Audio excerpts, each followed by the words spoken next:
Hello mga mawe! So ayan nga at sinisipag na nga ako mag-voice over, char. Noong April 4 pa nga itong video na to pero ngayon nga lang ako sinipag mag-edit at mag-voice over.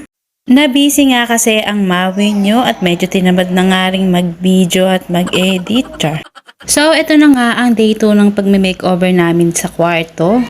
Umorder nga lang ako netong wallpaper na pang kisame. Nauna pa nga tong mga wallpaper na to bago dumating yung pinturang in-order ni Daddy.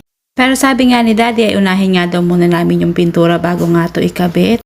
Dalawang checkout nga yung ginawa ko dyan mga mawe dahil sayang yung voucher, diba?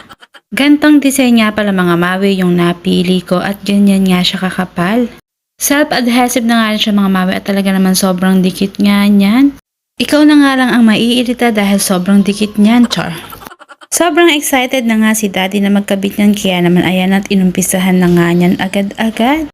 Dalawang checkout nga pala mga mawe yung ginawa ko dyan, yung una nga ay 20 pieces at yung sumunod naman ay 40 pieces. Pero nagtataka nga ako dahil yung 20 pieces ay naging 22 pieces o diba may papringan 2 piraso. Tapos yung 40 pieces naman ay naging 54 pieces o diba napakabongga. Kaya bali 74 pieces nga lahat yan. Kainam nga kako at talaga naman sumakto na nga rin at hindi ko na nga kailangan umorder pa uli. Bala ko pa nga din sana kasi umorder pa ulit ng 20 pieces dahil kukulangin nga kako. Pero dahil nga ganun at may pasobra abay sasakto na nga yan. So ayan at nakisali nga ako sa pagkakabit ni Daddy dyan kahit ako nga'y hirap na. Diyos me, ang hirap ng maliit, char. Onti pa nga lang yun na ikakabit namin pero talaga naman sobrang excited na nga kami sa kalalabasan, char. At dahil nangawit na nga ako ayan at iniwanan ko na nga yung mag-ama dito at sila na nga lang yung nagkabit. Abay ilang piraso nga lang yung kinabit ko abay sumakit nga yung bato ko kakatingala. Diyos mio napakahirap palang magkabit nere. Gabi na nga pala nito at bago nga kami matulog nito nung nagkabit si Daddy.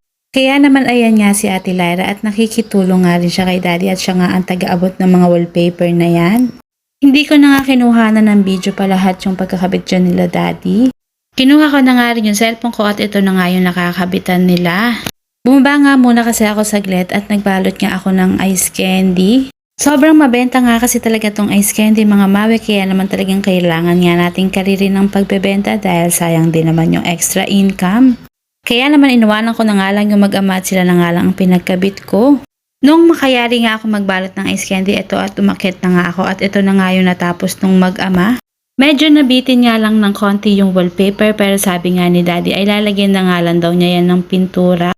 Ilang piraso na nga lang din naman kasi yung kulang kaya naman hindi na nga ako o-order. So ito na nga at papakita ko na nga pala sa inyo mga mawe ang before. At ito naman ang after o diba at napakaganda. Sobrang sarap din talaga sa eyes pagka nga puti lahat ng nakikita mo o diba? Wow!